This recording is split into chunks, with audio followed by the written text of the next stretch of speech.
38 crore.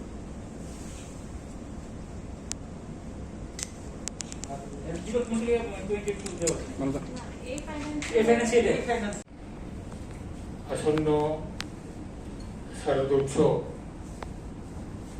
উৎসবের আগাম আন্তর্জাতিক বিপর্যয় প্রশমন এবং এটা আন্তর্জাতিকভাবেই অত্যন্ত গুরুত্বপূর্ণ দিক মানব জাতির পক্ষে। সেই জন্য প্রতি বছর 13ই অক্টোবর সারা বিশ্বে, আমাদের দেশে, আমাদের রাজ্যে এই দিনটুকু বা এই দিনকে কেন্দ্র করে বেশ কিছু কর্মসূচি আমরা নিয়ে থাকি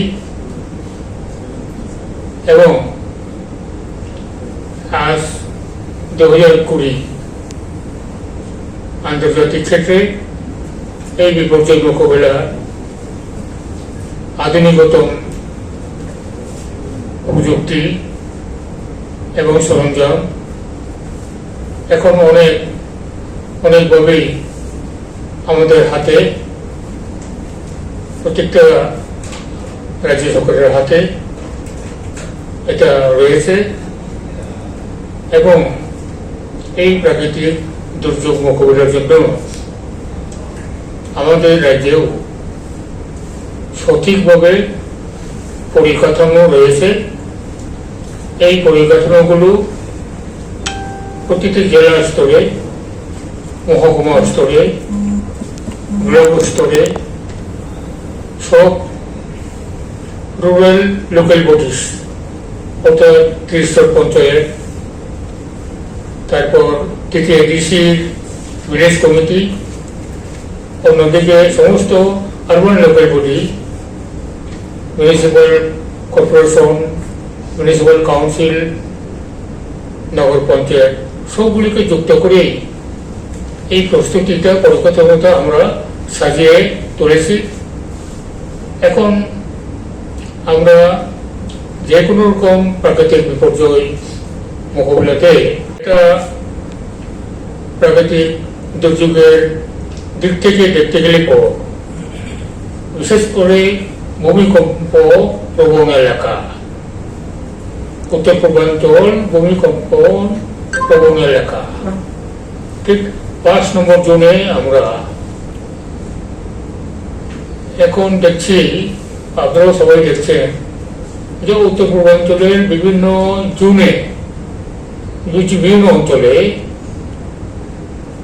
মৃদু ভূমিকম্প বারে বারে হচ্ছে। এই গত একদিন দুদিনও এই মিজোরামে, আসামে এই মৃদু মৃদু ভূমিকম্প চলছে। এগুলো আমাদের সতর্কতাকে আরো সজাগ করে তোলে। আর অন্যদিকে ভূমিকম্প ছাড়া প্রাকৃতিক দুর্যোগ বলতে সাইক্লোনিক স্টর্ম, থান্ডার শাওয়ার অথবা টরেন্সিয়াল রেইনফল, ফ্লাড, এগুলো সৌভাগ্যবশত এই বছর 2020 এই বর্ষার মৌসুমে আমাদের এখানে বন্যার প্রকোপ খুব বেশি ছিল না, কিন্তু আপনার ঝড়, ঝঞ্ঝা, সাইক্লোন এগুলো গত এপ্রিল মে মাসে অনেক জায়গাতেই, অনেক জেলাতেই এটা প্রকটভাবে হয়েছিল। আমরা সঙ্গে সঙ্গেই আমাদের সমস্ত পরিকাঠামো, ট্রান্সপোর্ট দিয়ে এগুলো আমরা মোকাবিলা করেছি এবং যেখানেই কোনো রকমের সাইক্লোনিক স্টর্ম হয়েছে সঙ্গে সঙ্গে আমাদের সমস্ত প্রশাসনিক পরিকাঠামো, ট্রান্সপোর্ট তারা সেখানে হাজির হয়েছে। উদ্ধার কার্য থেকে শিবির করে দেওয়া থেকে, সমস্ত খাদ্য সামগ্রী দেওয়া থেকে এবং পরবর্তী সময়ে তাদের যে সমস্ত ঘর বাড়ি নষ্ট হয়েছে সম্পূর্ণ ক্ষতি বা ক্ষতি সবগুলি আমরা ক্ষতিপূরণগুলো সময় মতো দিয়ে দিয়েছি। এই ভেরি রিসেন্টলি সম্ভবত গত 5 তারিখ অক্টোবর আপনার শিব এতে গোমতী জেলার মহারানীতে থান্ডার শাওয়ার মানে লাইটনিং হয়ে গেছে। লাইটনিংয়ে 3 জন স্পট ডেড আর 3 জন মারাত্মক আহত। সঙ্গে সঙ্গে আমরা ডিএমকে মাধ্যমে সেদিনই তাদেরকে তাদের যাবতীয় চিকিৎসা ব্যবস্থা করেছি, তাদেরকে ইন্টারিম রিলিফ তাৎক্ষণিক ক্ষতিপূরণ আমরা দিয়েছি এবং আমাদের যে প্রাকৃতিক বিপর্যয় মোকাবিলার যে ফান্ড, এই ফান্ড থেকে আমাদের SDRF থেকে প্রতি মৃত পরিবারের যারা উত্তরাধিকার তাদেরকে আমরা 4 লাখ করে টাকা ক্ষতিপূরণ দিচ্ছি। এটা এর মধ্যে পেয়ে যাবে। এবারে সবচেয়ে উল্লেখযোগ্য বিষয় হলো এই যে অতিমারী COVID-19, এটা অন্যান্য রাজ্যের মতন আমাদের রাজ্যকেও দারুণভাবে একটা বিপর্যস্ত দিকে ঠেলে দিয়েছিল। কিন্তু এই রাজ্যের প্রশাসন থেকে শুরু করে সমস্ত অংশের জনগণ, সমস্ত আমাদের এখানকার রাজ্যবাসী সবার সহযোগিতাতে আমরা এই দুর্যোগকে আস্তে আস্তে কাটিয়ে উঠছি। এখন তো আমরা কিছুটা হলে আশাবাদী এই জন্য যে এই দুর্যোগটা আস্তে আস্তে কমে যাচ্ছে। হ্যাঁ, এটা শুধুমাত্র দুর্যোগ মোকাবিলাকে আমরা আরো সাফল্য করে নিয়ে যাওয়ার যে আমাদের প্রচেষ্টা, এটা অনেকটা সফল আমরা পেয়েছি। এটা সকলের এটা অংশেতেই এটা হয়েছে।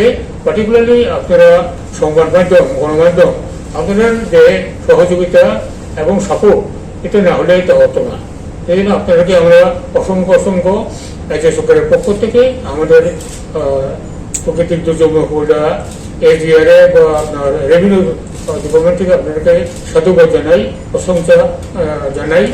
আপনাদের এই সহযোগিতা আগামী দিনেও আমরা পাবো এবং আমরা আশা করব যে আমরা প্রাকৃতিক দুর্যোগ মোকাবিলায় কোনো রাজ্যের থেকে আমরা পিছিয়ে নেই এবং এগিয়ে আছি। আপনারা হয়তো জানেন যে অত্যন্ত বিজ্ঞানসম্মত এবং সরঞ্জাম এবং এমনকি কোনো ধ্বংসস্তূপে যদি কোনো জীবিত কোনো প্রাণী, এটা হোক হিউম্যান বিইং বা যাই হোক, এটাকে ডিটেক্ট করার জন্য এই জন্য সফিস্টিকেটেড মেশিন আমরা পেয়ে যাচ্ছি। কাজেই ধ্বংসস্তূপে যে কেউ করে তাহলে আমরা তাদেরকে বের করে আনা উত্তর করার এই প্রক্রিয়াটাও আমার সহজ হয়ে যাবে। রেডিও হাম রয়েছে, রেডিও হাম খুবই উপকারী। আমাদের মতো টেরাইন জিওগ্রাফিক্যাল এরিয়াতে হাম রেডিও খুবই উপকারী। এটিতে অনেক আমাদের সফল হয়ে যায়। কাজেই আগামীকাল এই প্রাকৃতিক দুর্যোগ প্রশমন দিবস আমরা সার্থকভাবে পালন করছি। ইতিমধ্যেই বিভিন্ন মহকুমা স্তরে, জেলা স্তরে তাদের সমস্ত প্রস্তুতি এবং কার্যক্রম শুরু হয়ে গেছে।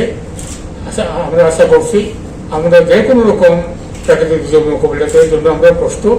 আমরা সবাই মিলে যে কোনো প্রাকৃতিক দুর্যোগ যাই নেমে আসুক না কেন আমরা মোকাবিলা করতে পারবোই, এই বিশ্বাসটুকু রেখে আপনাদের সবাইকে আন্তরিক